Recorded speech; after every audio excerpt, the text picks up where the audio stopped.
Hey, everybody. Welcome to the CoinGeek Weekly live stream. I am your host, Mr. What's my name? Kurt Wooker Jr. Hey, I just want everybody to know that we are super on the ball, super prepared. I'm really proud of us for our organizational skills, our communication skills. And hey, honestly, just keeping the vibes right, everybody. It is Tuesday. What is it? August the 19th. Holy crap. It's been this year is nearing its end, actually. We are only about 8 weeks away from the London Blockchain Conference. So see you in London, bruvs. And you should sign up at londonblockchain.net if you want to come check out all the cool kids, plus me. I'll also be there. But if you want to meet the cool kids, they will be there too. And I want to thank our sponsors. So before we kick any of this off, first I want you to like, subscribe, hit the alert bell, and let everybody you know. So call grandma, call your aunt, say, hey, Kathy, you should tune into the CoinGeek Weekly live stream because Kurt is doing an Ask Me Anything show. You can literally ask him anything. Hair care tips, how to look 42 when you're 39. Like, I can answer these questions for you. But if Aunt Kathy would also like to learn about Bitcoin, blockchain technology, the culture of the space, business development, or anything else related to any of that stuff, please let her know. I would love to talk to her and you. So please fill the chat. If you could put into the chat box, Kurt, please answer this question for me forthwithly. I will answer it as forthwithly as I can. Now our sponsors, Rock Wallet. Hey, thanks, Rock Wallet. We appreciate you. We appreciate the fact that you have created a non-custodial wallet for me to keep my Bitcoin Core, Bitcoin Cash, BSV, Ethereum-based stable coins, as well as the money token, the single coolest stable coin that has ever existed. Thank you, Rock Wallet. You guys are the best. And when I need to make my exchanges, we do indeed do it at Rock Wallet. That's both me personally, all my friends and family, all the people that I've ever met in my entire life, and Gorilla Pool, which is the company that I have the most influence over, being that I am the banana master. So everybody, thank you so much for tuning in and for patronizing Rock Wallet. And then I would also like to encourage you. Today we should definitely give away the 4 decks of the otherworldly cards, because it has been a month since we have done a proper giveaway. Again, because of our organizational skills, communication skills, and everything else that we're up to here behind the scenes, where the 60 of us who make this show work every week. We make all of our plans. I got all my makeup people, my PR folks, the people that clean my studio and brush my teeth before I go on the air. All of those people. I could not do the show without all of them. And we need to do that giveaway. So to the 4 best commenters of the day, or questioners, or whatever, you will receive a deck of cards from the otherworldly TCG folks, who are the same folks that are behind Brain Rot Games. That's games with a Z, not Z Games.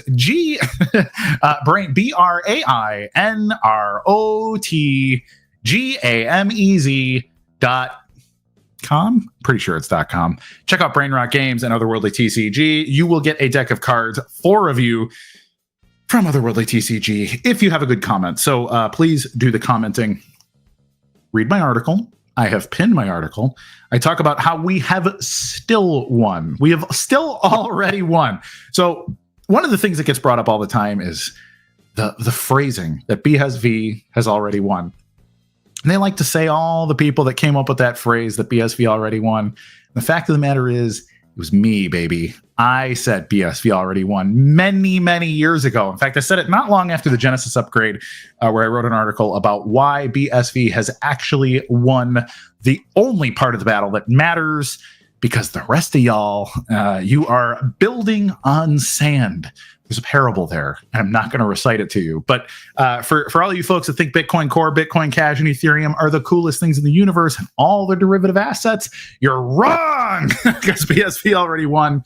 I promise you. But no, read my article. I go into the reasons why we still already won, and I'm still pretty proud of it. So please check it out. I would love your comments and feedback. I'm sure there will be a person or two who lets me know that I'm ugly and all the other stuff. So thank you to my critics as well. You do bring up my engagement numbers. I do have my X account monetized. So you can call me as fat, ugly, and stupid as you want all day. As long as you do it on X, because man, do I love getting those completely unaudited payments for whatever the heck it is that I have done for X's engagement that makes that possible. So thank you to my friends and also to my enemies who like to comment on my stuff. You're making me just a little bit richer, 1 penny at a time, 1 insult at a time, and I appreciate you.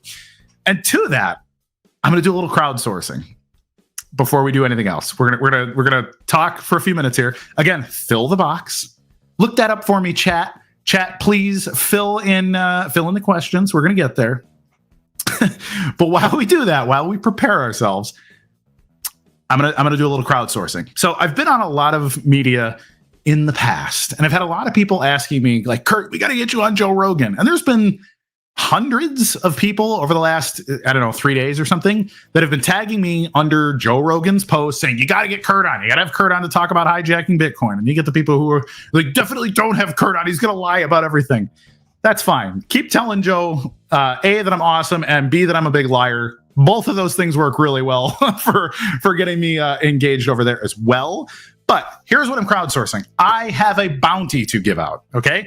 I am going to give 5 BSV to whomever makes the best highlight reel of all my media appearances. Let's aim for like 90 seconds long, super punchy, super flashy. Let's try to get when I was on the Patrick Bet David podcast, or when I was on with Hotep Jesus, some of my Fox News appearances, or any of the other podcasts I've been on. I've been on a lot of podcasts. If you can find my best quotes, my best appearances, the best things I've ever said on a podcast, and put them together into a 90-second clip that is just absolutely bang out awesome, I will give you 5 BSV. So I expect there to be a few of you that take this on. I also want to say definitively right now, whether I pick you or not, I also want you to upload this on your own media. I will share all the rights with you. It doesn't matter to me that I'm in the thing. You can put it up on your channel as well, but whoever wins, you get 5 BSV and I get to use your video for my own promotion, okay? So make me something really cool, and that's it. It's going to be really cool. It's something I've been meaning to do, and I decided, you know what? Every time I start to go through it, somebody else reminds me of another thing that I forgot I did, and so I want to crowdsource it. So please reach out, send me a DM if it's something you want to do. Just start doing it, and again, you can monetize it yourself, put it on your own YouTube channel, on your own Instagram, wherever you want to put it. But whoever wins, I will pay you 5 BSV, and I want to use that highlight reel as well. Cool, run with it, sane people. My army of sane people, please help me with that. It would be delightful, and I really appreciate it. So we are going to cut to an ad. I'm going to whet my whistle, and then we're going to take your questions, comments, blessings, cursings, gripes, or gropes directly from the chat. Play the ad, Mr. Producer.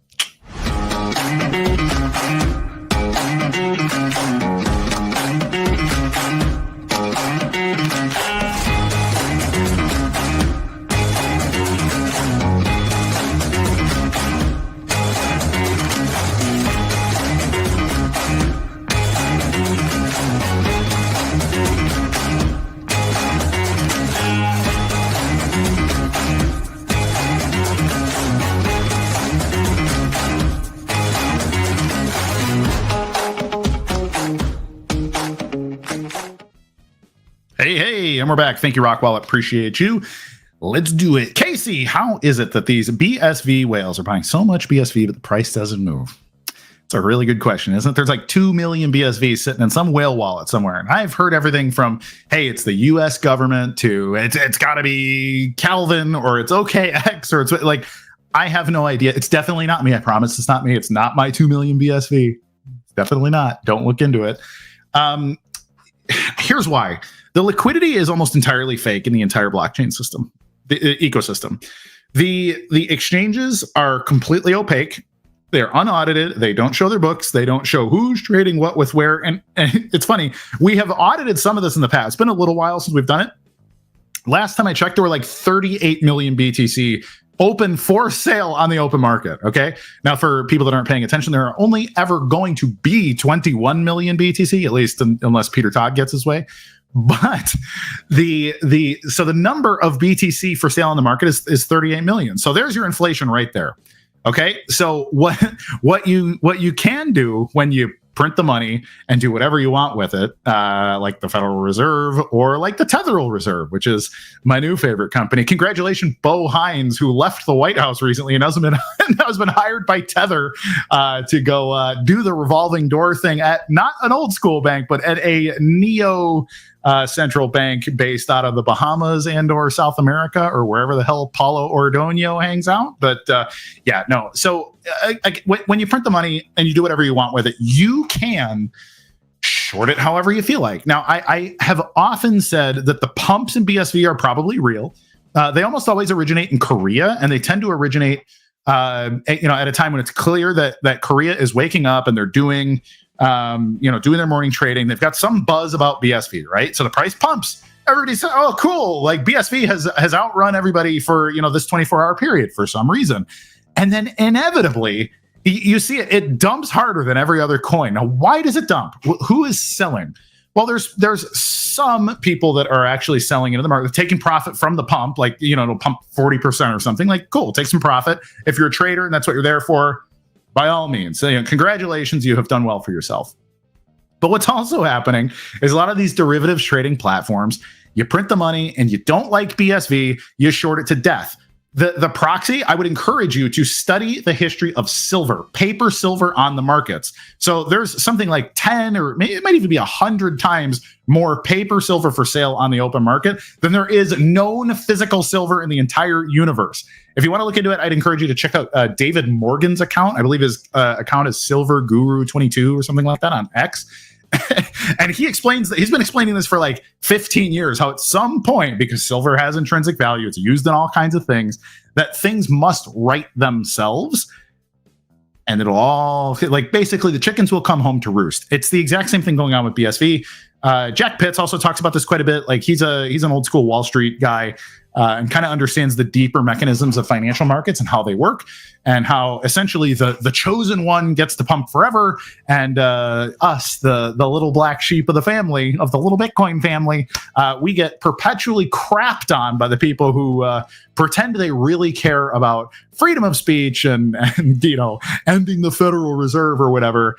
Meanwhile, the main companies in the space are now revolving door between the big banks and the White House. So that's what's going on, Casey. And to get into the mechanisms might make for an exciting show, but it's a little out of my depth for the moment. So, Mr. Satoshi Vision, I just want to know your thoughts on NAR, DAR, BTC Maxis. Keep bringing it up. Can you explain why you think it's nothing or something to worry about? It's nothing to worry about, and here's why. Everything about the network access rules and digital asset recovery is something that can happen on every single blockchain. In fact, it has happened on multiple. It's happened on Tether.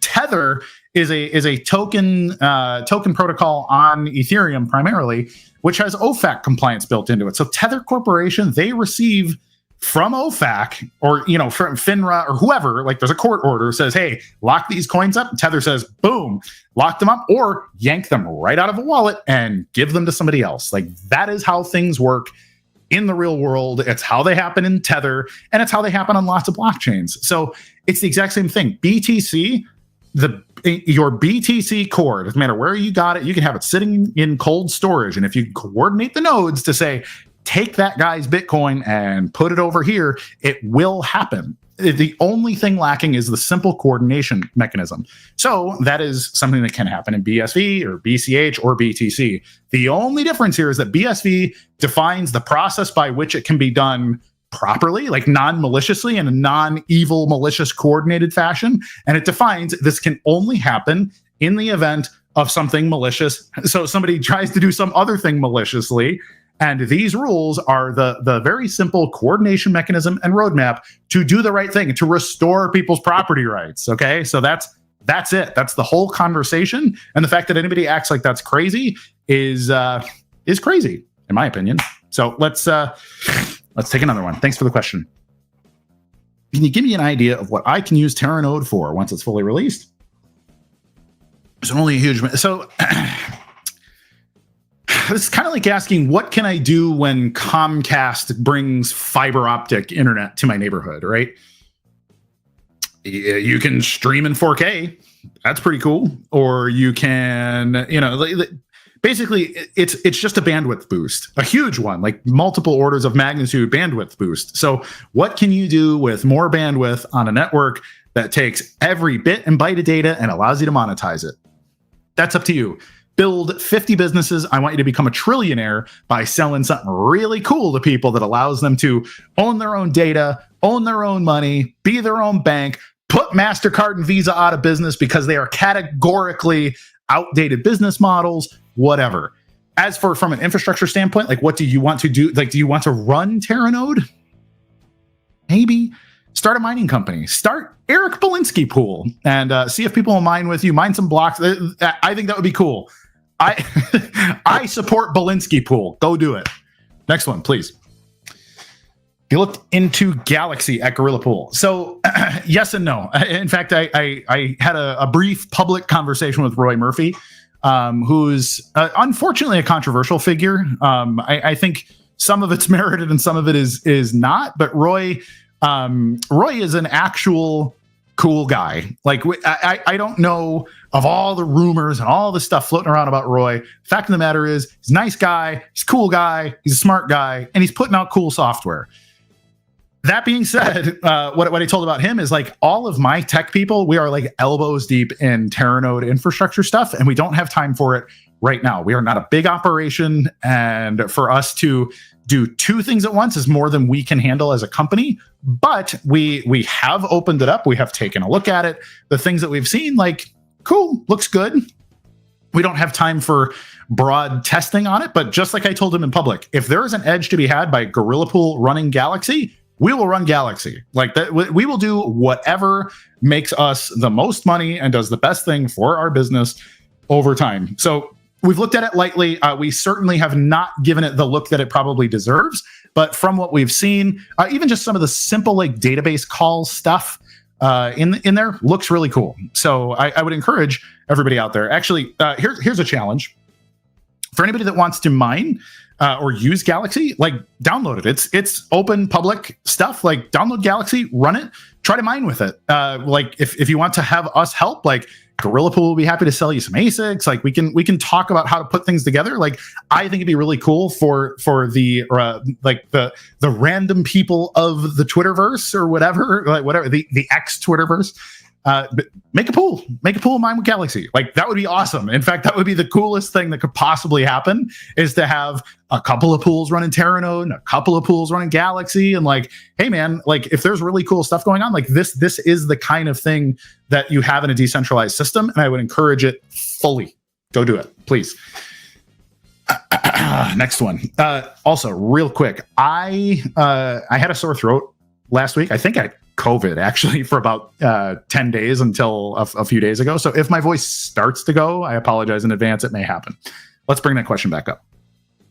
KCV2. Kurt, do you know of any fiat to money exchanges with an API or perhaps one that is in the works? I would reach out to the Rock Wallet people. Like the money team is sort of tangential to the Rock Wallet team. There's also Orange Gateway, I believe either has an integration or is working on. I've heard rumors that Gate to Chain might be working on as well. But I don't know directly fiat to money with an available API. But I've heard more than a couple of whispers that the folks over at Orange Gateway are going to have a what do they call it? It's like a JavaScript widget thing that you can put into your website to allow for exactly that kind of thing. I don't know the exact timeline, but you should check it out. Orange Gateway is really cool, and I encourage people to support them because they have gone out of their way very strongly to support the BSV ecosystem and one-set tokens in general, money in specific, and whatever. So check with them. They're probably the right people to ask. If you let them know there's demand, then it gives everybody an incentive to make one if it doesn't already exist. Dragon. There seems to be a lot of momentum in the space recently. What's your thoughts on Bitcoin seed ventures or projects that you'd like to financially back? I'm still looking for a cashless payment system and inventory management tool to rival Nayax. I don't know what Bitcoin seed ventures is, unfortunately. If you could send me a link, send a link to Mr. Producer, or send to the real CoinGeek account on X. Let me know. Let me know more information about it. I don't know who's behind that.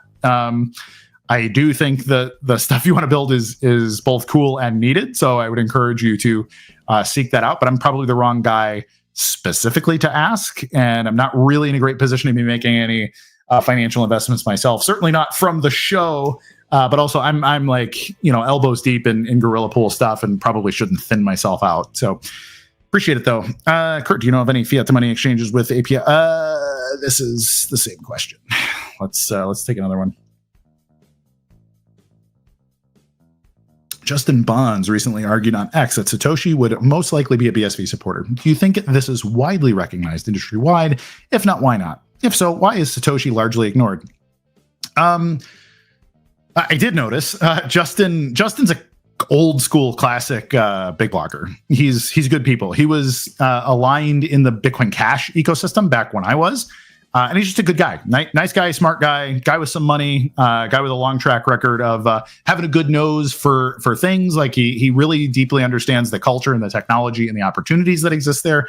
And he's been a huge critic of where the entire Bitcoin economy, but also the blockchain economy in general has gone. He was kind of a big Ethereum guy, and now I think he's a big Solana guy. Last I checked.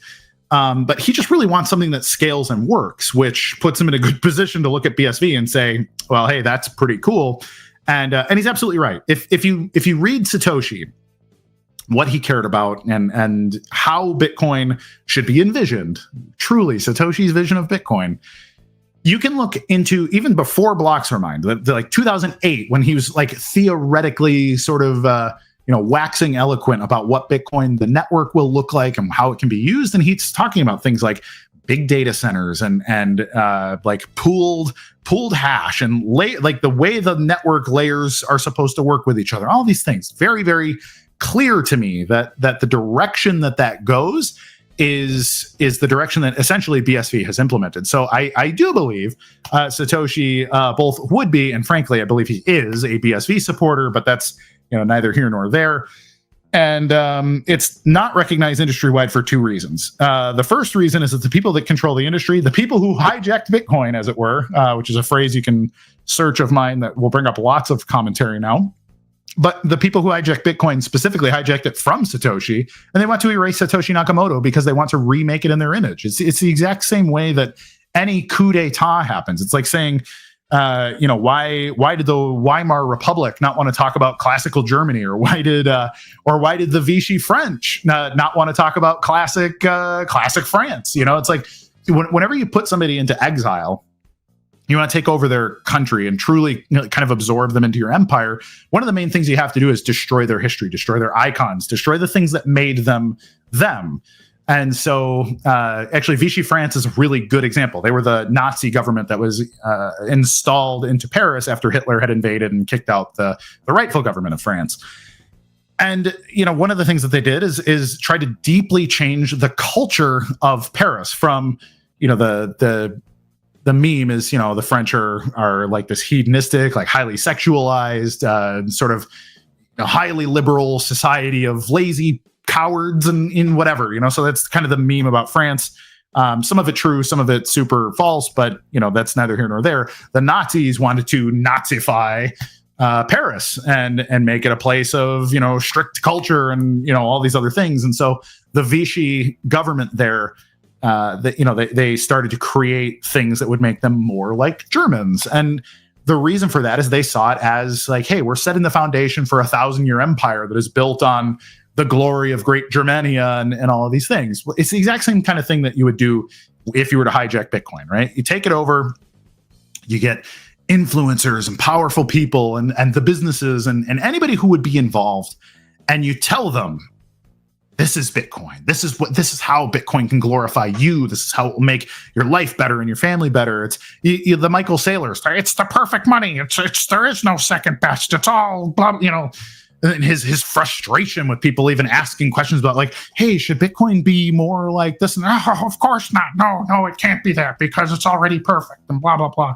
And like he's talking about perfect in the sense that it's been remade to be perfect for them. That's the context that you're able to pick up on if you understand the history of Bitcoin. But if you don't, you just hear it and you're like, that rich guy says it's perfect money. He's very smart and very rich. He must be smart because he's rich. And I'm just going to go that direction. Like, the hope is that everybody forgets the history and everybody goes forward with them in the future. Y'all get to drag Michael Saylor to heaven on golden chains in his golden chariot. And in order to do that, you essentially have to kill Satoshi.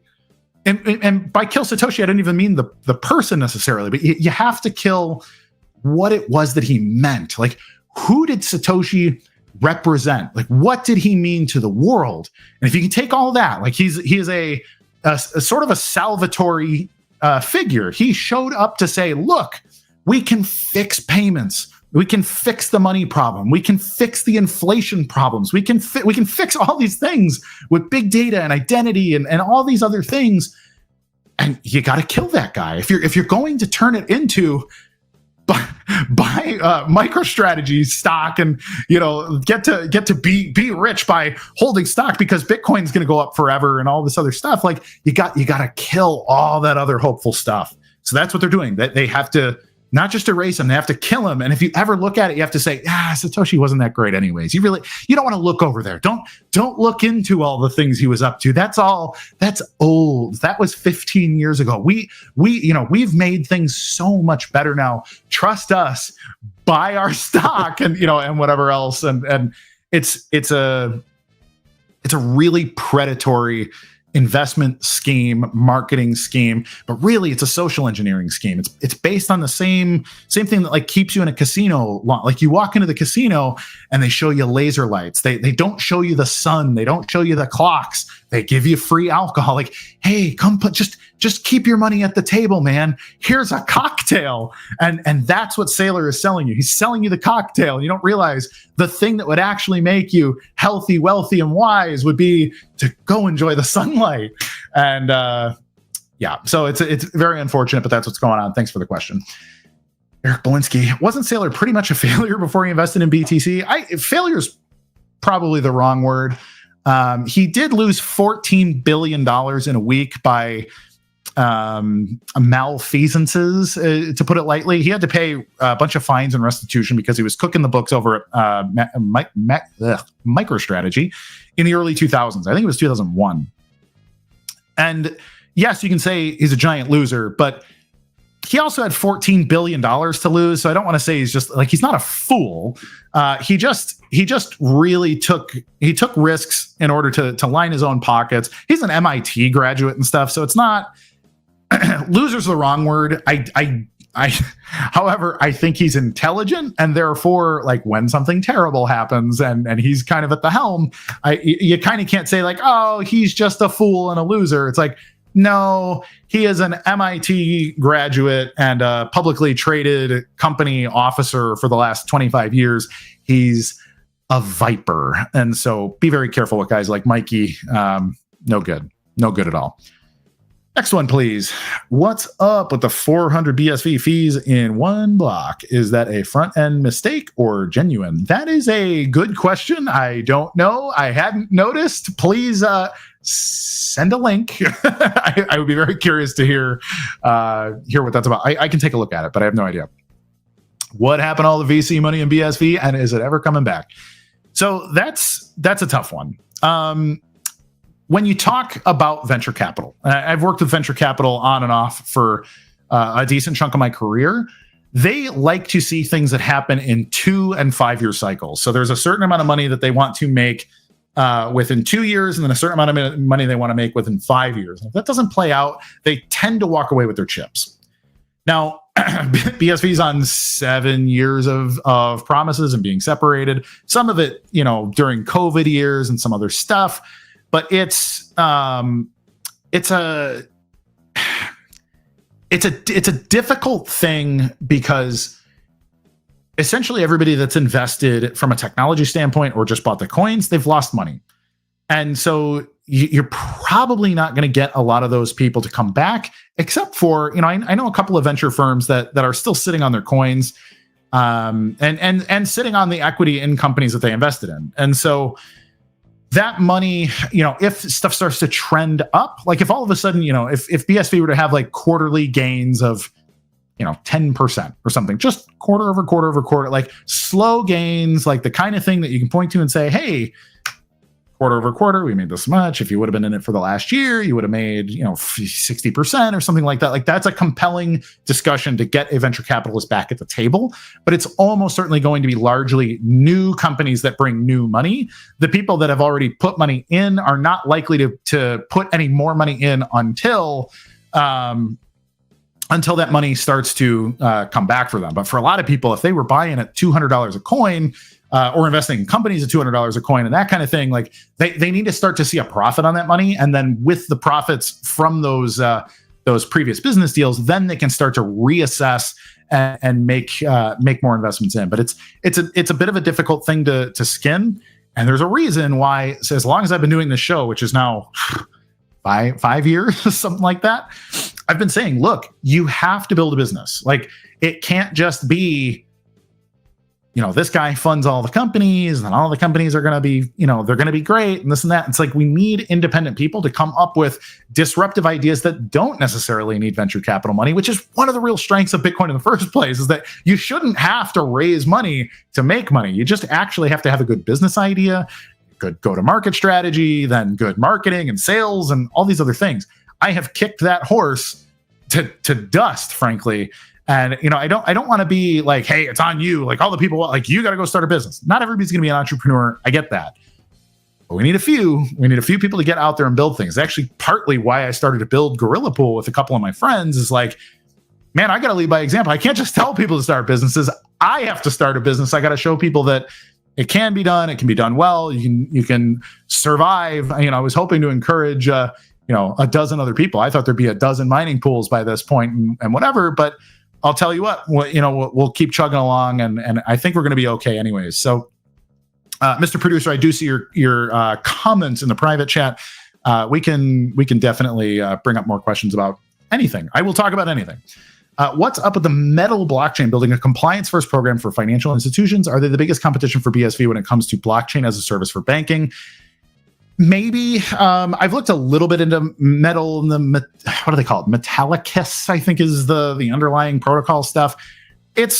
Yes, they're trying to do that, but there's been lots of those over the years. It's the same thing with like XRP, right? XRP has been saying, hey, when the world comes to blockchain, they're all going to build, like all the banks are going to use RippleNet and blah, blah, blah. And it's just a bunch of nonsense. Everybody that's tried has failed because those things don't scale.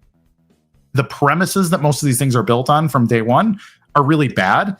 And that's kind of a bad thing. Like we actually want some competent blockchains to actually show real business, that blockchains are a basically good idea.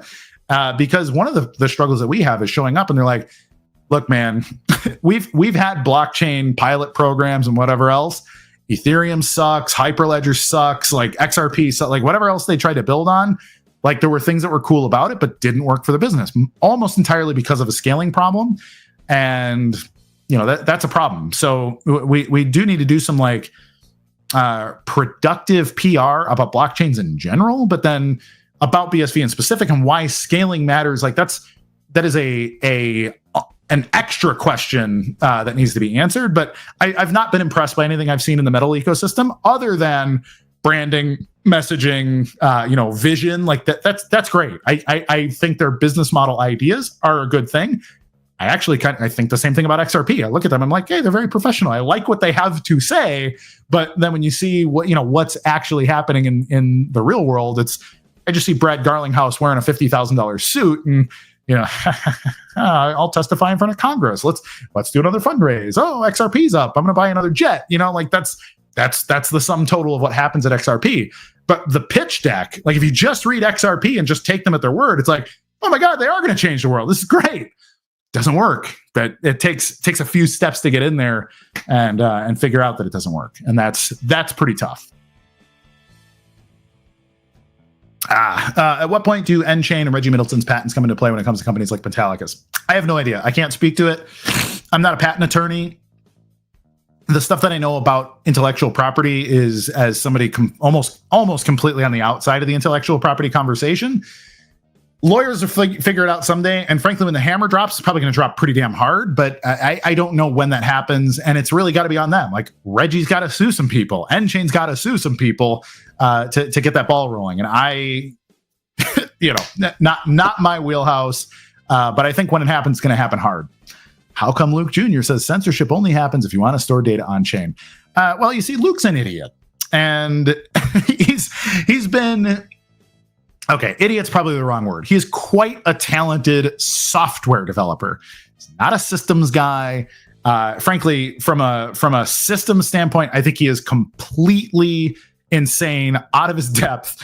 And it just, like, he is unfathomably pig-headed about things that he doesn't really understand very well. What he does understand, he is a security guy and a software guy. Two things he's very, very good at. And I wish for everyone's sake he would stay in his lane on those things. But from a system standpoint, like economic balance and antagonism standpoint, like the guy has lost his marbles. It's also the case on a whole bunch of other things. Like the man literally farms cats to eat them and talks about it in public. Like, well, of course, why wouldn't you eat cats? Ha ha ha ha. And he's very, very religious too. He's a sedevacantist, which is like a kind of a splinter group Catholic. Bunch of other weird stuff. But Luke is he's a nut. And it's just, he's got it stuck in his craw that you need to have the blockchain as small as possible because you need as many dumb, poor people running nodes as possible for the sake of security. And I think that's the exact opposite. I don't want anybody running a node if they aren't like, it is my job to run the node and run the network and make decisions and like very active. But he has this belief that passive node operation of millions and millions of people that run it on their uncle's computer or whatever, like that's the security model. I understand why. I understand his arguments, like persistence and lots of duplicate copies of things. Like, yes, I understand why that is valuable.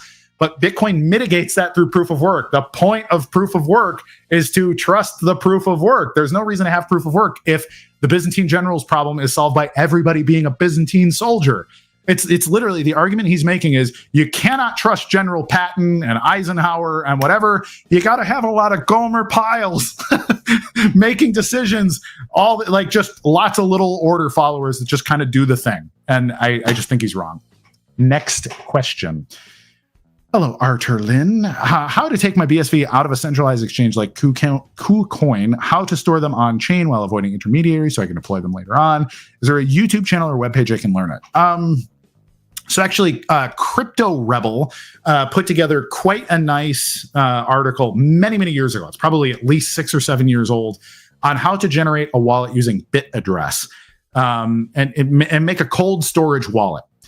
That's a pretty good option, but it's a little bit technical. The fact that you're asking the question tells me it might be a little bit too technical for you. And so my advice would be to get a smartphone. It can be an old one, get one that's 2 or 3 years out of phase, pay $100, $200 for it, like an Android phone or something, or an old iPhone. Like that doesn't really matter. Install a brand new operating system on it. Make sure it is brand new, wiped, fresh operating system. Download Simply Cash Wallet or Rock Wallet or whatever else. Get yourself a wallet where you control your private keys. When you control those private keys, move your stuff to that phone. You can send payments to that phone. Make sure you can send one back out. So test one, just send it right back to yourself. If the transaction is valid, makes its way all the way around, you know that you have valid keys. Make a really good backup, turn that phone off forever, and keep it in a desk drawer or whatever. Then take your keys, take your passphrase, the thing that you have written down. Don't show it to anybody ever. If you write it on paper, tear it in half and put one in a safety deposit box in the town next to you and put the other half in a safety deposit box in the other town, the other direction. You make sure you have the keys to each of those safety deposit boxes and they are completely safe, untouchable forever until you get those two pieces back together, restore the wallet or whatever else. You can literally delete that old phone or whatever else. But if you want to be able to make payments with it, I like to think of this as your credit deposit account, like your long-term savings. But just like you would do, like the way you do banking, you probably have a checking account, a savings account, and then longer-term investments that earn you more interest, like that kind of thing. So this is your savings. If you just want some coins to spend around, keep $100 or $50 or $20, whatever is a nice dinner money for you. So if that's $10 or if that's $1,000 for you, keep that in hand cash. That allows you to like play brain rot games or go over and play otherworldly CCG or whatever else. You can play with your pocket money, but make sure you have your long-term savings money stored roughly the way that I've explained it, using BIT address or something like Simply Cash on an old phone. If BSV has won and everything else is built on sand, what is to become of official stablecoins such as Wyoming's Frontier Coin on Avalanche? Will it collapse with scaling issues and come to BSV? The thing about tokens is that they are typically held on a ledger by the token issuer for reasons of OFAC compliance, meaning that if they get a court order, they have to be able to take coins away from people, which means they have to keep their own index of those coins. So if Avalanche were to be orphaned and disappear, you could take the state of those coins and you can move them into something like OneSat Ordinals, the BSV21 protocol or whatever else, and they could simply be reissued. And then what you do is you have a key redemption schema put together where you can prove that you owned a certain number of coins using your Avalanche private keys. You show with a public key, like essentially do like a Satoshi signing, they call these, prove what tokens you had, and they can be reissued to you on BSV, and then that's done. Next one. Should BSV require digital ID if it was ever fully adopted? Required is my least favorite word in the English language. So it's like you're required to have a driver's license or a passport or whatever. It's one of those things like, here's my papers, here's my pass. There are lots of practical reasons why your digital ID could be a good thing, and then there's lots of terrible reasons why it is a dystopian panopticon nightmare, and splitting the difference between those things is a little bit difficult. So I like things like sigmaidentity.com or the Bitcoin Attestation Protocol, BAP. These are all things in Bitcoin schema. I would encourage you, check out bitcoinschema.org and check out some of the stuff that's linked there about how to create decentralized digital ID. I think there's a lot of really cool stuff to learn there, and that's good stuff. So let's do the right thing. Let's do it with transparency, but also in a situation where you own your keys. And if you're tired of that digital identity, you can burn it. What you don't want is for the federal government or your state to be like, here's your digital identity. You need to use your digital identity to unlock your car, unlock your house. It's like, yeah, that sounds secure until, your social credit score, like you tell somebody something that's politically inconvenient, and then it's like, well, you're not allowed to drive because you're bad, and that sucks. So give us your thoughts on the Genius Act in regards to BSV, please. So Genius is primarily about stable coins. And I think a lot of the stuff in the Genius Act is, I really struggle with this because it's a big act and there are genuinely good things about it. There's lots of stuff I don't like about it too.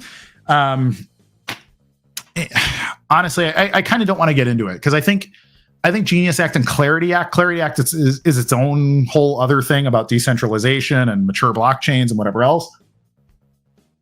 And it's more deep lawyer stuff, and it's all really new. And so there are the things that I think about it, and then there are the things that will be the reality of it after all the lawyers have decided that they've created enough case law around it. And that's the real problem with it, is when it comes down to things like law and regulation, that the government, it's like taxes are voluntary in the US, right? Read the Constitution. You don't you only have to pay your taxes in gold. Like, that is a constitutionally protected right. And the IRS doesn't actually have the authority to take your money and all these things. And you have like due process and all this other stuff. Like, well, have I been accused of a crime? Have I been convicted of a crime? Like, what allows you to look into all of my banking and finances? Like, well, we're the IRS. It's like, here's the Constitution. If you were to show the Constitution to an IRS agent, they would just say, like, I don't know, I'm not really sure, but you're being audited. and that's over, right? And so you have this real problem with what is the law and your rights versus what are you capable of winning in court.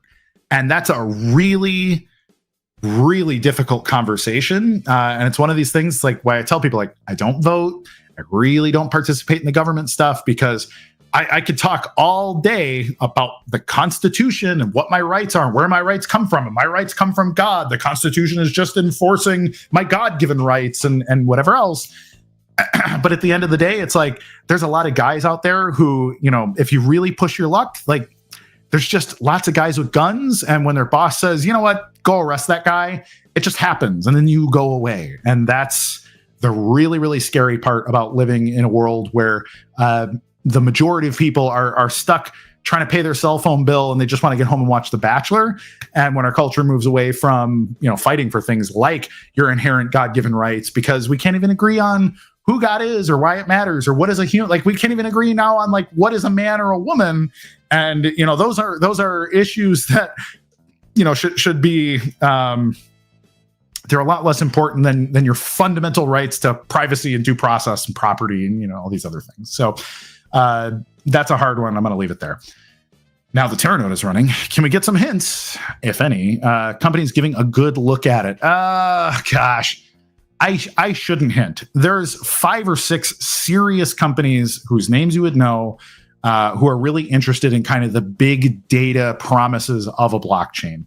A lot of them are in finance, but others are in like supply chain and logistics. There's some really interesting IoT stuff like tech, manufacturing, shipping, like that kind of thing.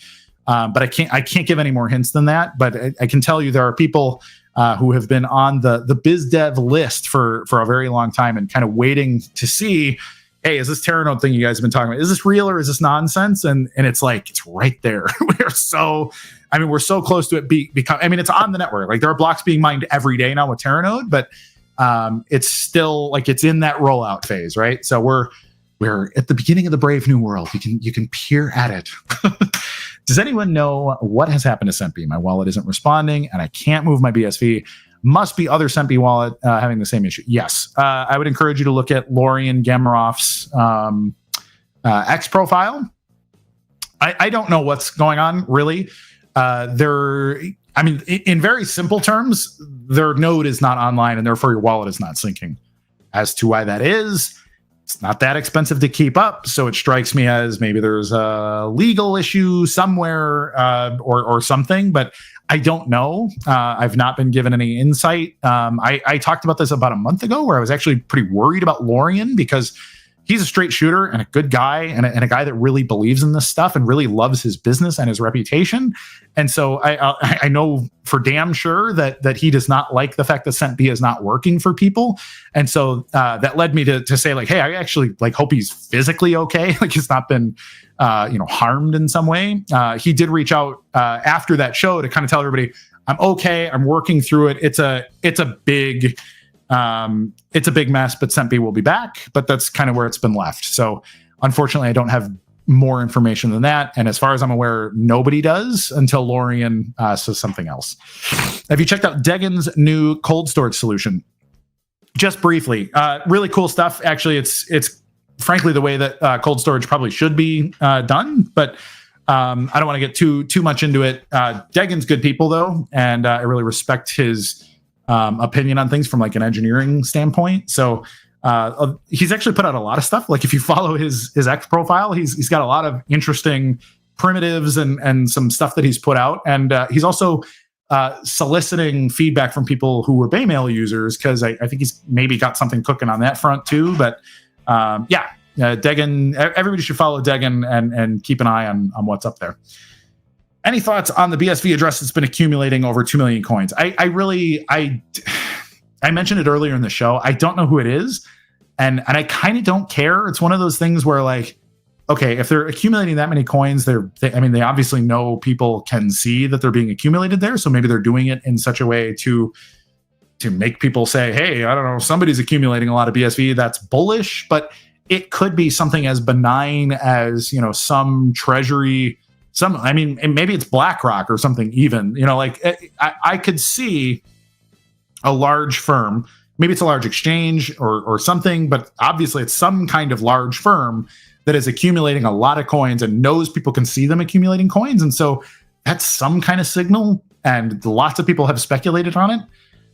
Seems bullish, but I don't know what to make of it. So it just kind of is what it is. And Bitcoin is privacy technology. For all the people that say Bitcoin is not private, tell me who owns those 2 million coins.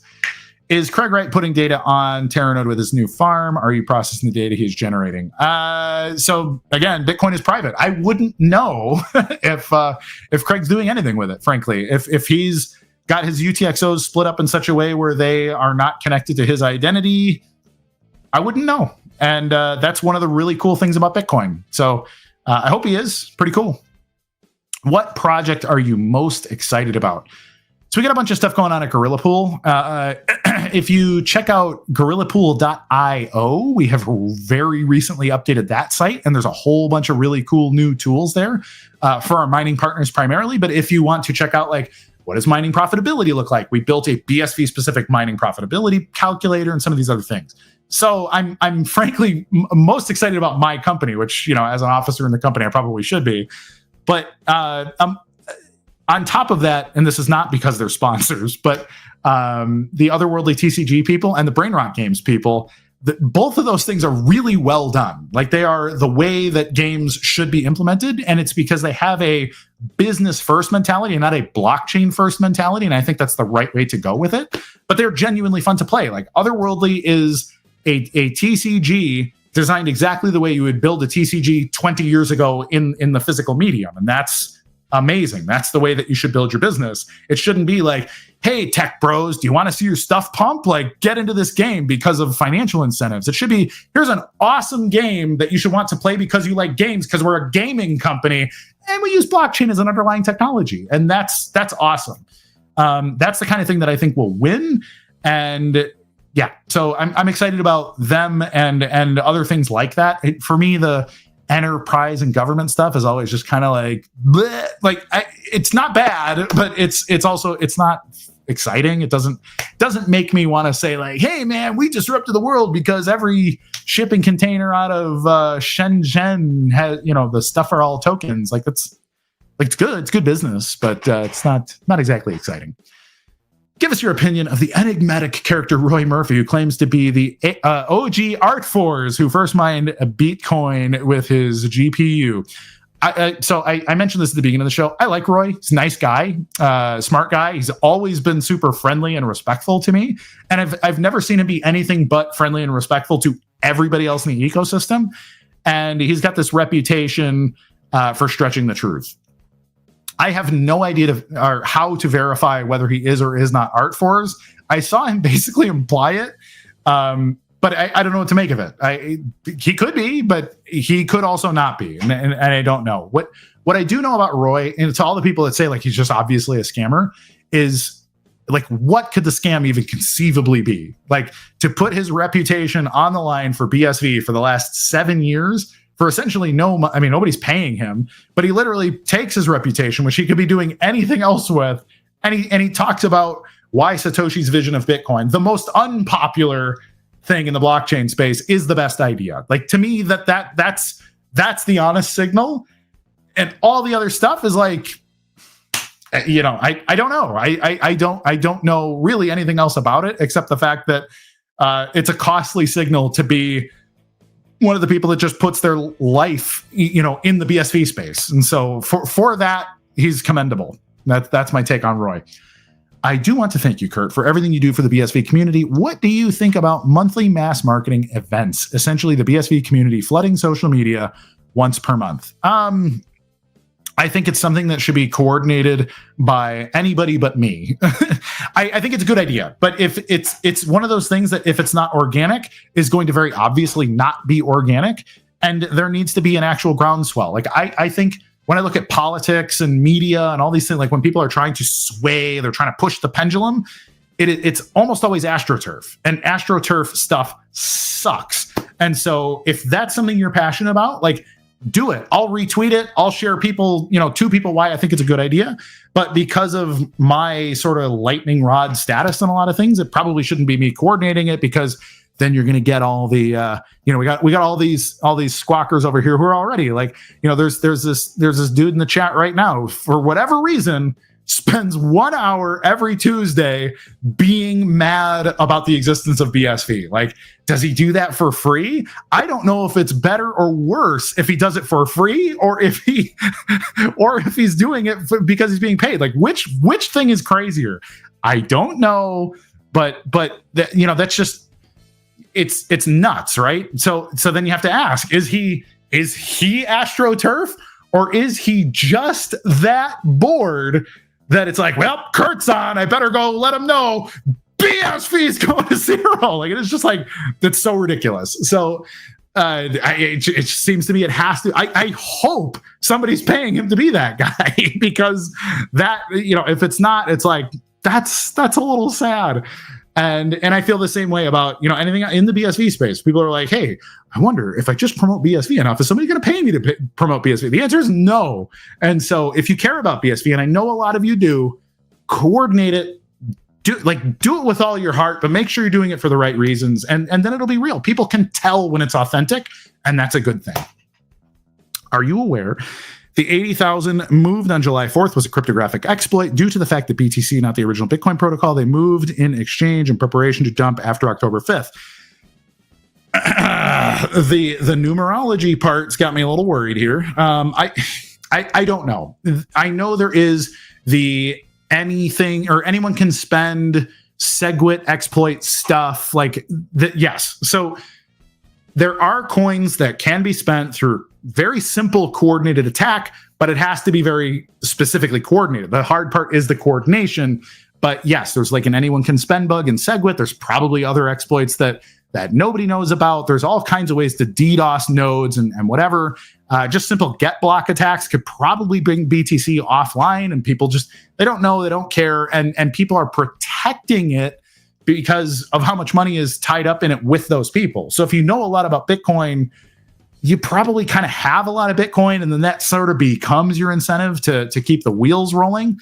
And I don't know, it's just kind of a weird spot, but I don't know. Is it an exploit? It could be. Mr. Producer, let me know in the chat how many more good questions there are to take, because we've got to do 4 questions of the day and give some away. Okay, so let's actually do that right now, and then I'll come back. We'll take maybe 3-4 other good questions after the comment of the day. We're doing 4. 4 people get comment of the day on the show.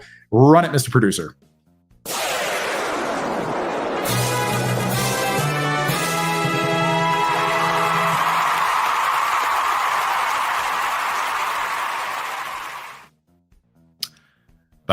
Casey Atkins, please reach out to Real CoinGeek to claim your cards, courtesy of Otherworldly TCG.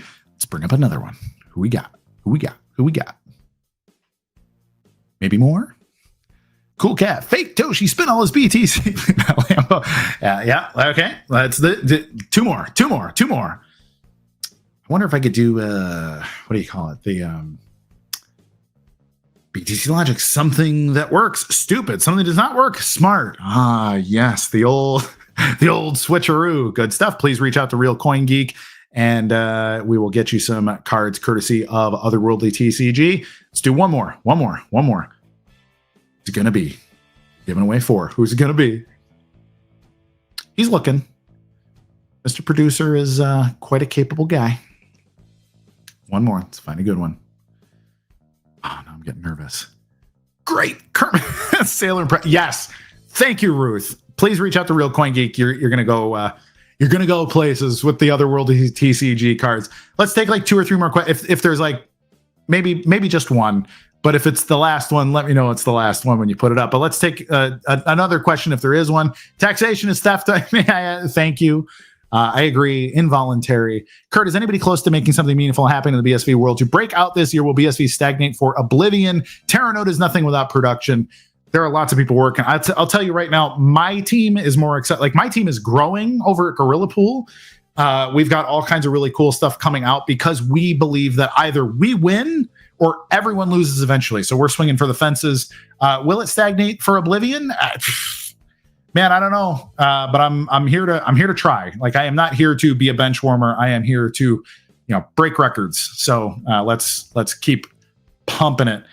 Let's take another one. Is Galaxy better than Terranode? And will you have Roy on to talk about I'd love to have Roy on. Frankly, might be better to do on a space just because like more people might be able to have more interactions in that format. But Roy's welcome to come on the show. I would happily have Roy on to talk about it.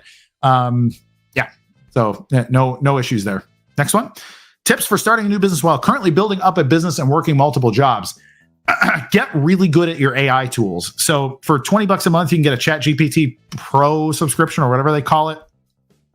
Get really good at understanding prompts and how to engineer prompts in a way that can help you write a business plan. So come up with your basic idea, like what product market fit? Who are you 10xing? Who are you disrupting? Who is going to hate that your business exists?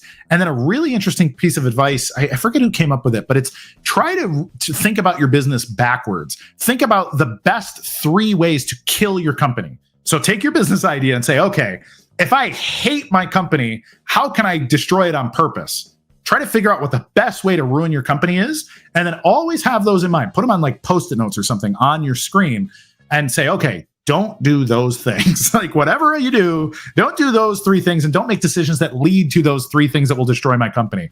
Then from there, like using those tools, it allows you to essentially outsource a workforce that is a digital workforce. And that's a really exciting thing. Like I am super bullish on the use of AI tooling. And then you can start to iterate on your business idea stuff in a way that was impossible 2 years ago and is only getting better over time. And then from there, you can start to outsource to physical people. Like you can find people on Fiverr that will make you, video content, marketing content, logos, your pitch deck, like whatever else. Like for a few $100s, you could probably have a pretty kick-ass business plan, marketing collateral, and all kinds of other stuff. And that's awesome. And that's something that technology enables you to do today that couldn't have been done just a couple years ago. Invite Michael Saylor too. He may be lost, but it could be funny to. I would interview Michael. I don't have an issue with Michael Saylor as somebody to talk to about Bitcoin. Like I criticize him because I disagree with him about Bitcoin and a number of other things. But I actually agree with Saylor on a bunch of the details. When he talks about Bitcoin from a non-investment standpoint, like when he talks about the tech, I mostly agree with him. I don't think he's wrong. But I do wonder if he knows that some of the things he says about Bitcoin don't apply to BTC anymore. But what do you think of Larry Fink of BlackRock being put in charge of the World Economic Forum? Told you so. Like that's I think he's like an obvious choice. He is not a person that should shock anybody to be put in charge of the World Economic Forum. Tether is the new same old Federal Reserve. Agreed. They are the neo Federal Reserve. I think that's coming. Yeah. And I would think also, I've got a prediction too. What I think is going to happen, like Trump has been super anti-CBDC. Like, CBDCs, no, we're not doing it. It's never going to happen. Not on my watch. He's got this whole thing about why CBDCs are bad. But I think just based on the people that are advising him and kind of the way things are piling up, I think he wants to have the major commercial banks issue their own stable coins that are going to be CBDCs for all intents and purposes, because it doesn't need to be a CBDC. He needs the control mechanisms of the CBDCs. And I think they'll be issued by like JP Morgan Chase and Citigroup and Bank of America and, whoever else. And so that'll be the thing. I don't have any updates on Orange Gateway's mobile app, but I'm sure it will come soon. Everybody, it is 3 minutes after the top of the hour. I love you all. It has been a pleasure. In fact, the show went really, really fast. I love doing the Ask Me Anything shows. They are some of my favorite things to do with you. On Tuesdays, we do them like once a month where it's just me and you, and I think it's a good thing. So tell your friends, please share this link around, like, subscribe, hit the alert bell, all that jazz. Thank you, chat. I appreciate you for being the important part of the show and asking me the questions that I can answer. Without you, it would have just been me dancing to the music, and I'm not that good of a dancer. So everybody, thank you kindly. I appreciate you. Yeah, turn the music up. Thank you. All right. Good times. Be good to each other. Go do something good in the world. Thank you for watching. I'm Kurt Wooker Jr. This is the CoinGeek Weekly live stream, and I will see you next week. Bye-bye.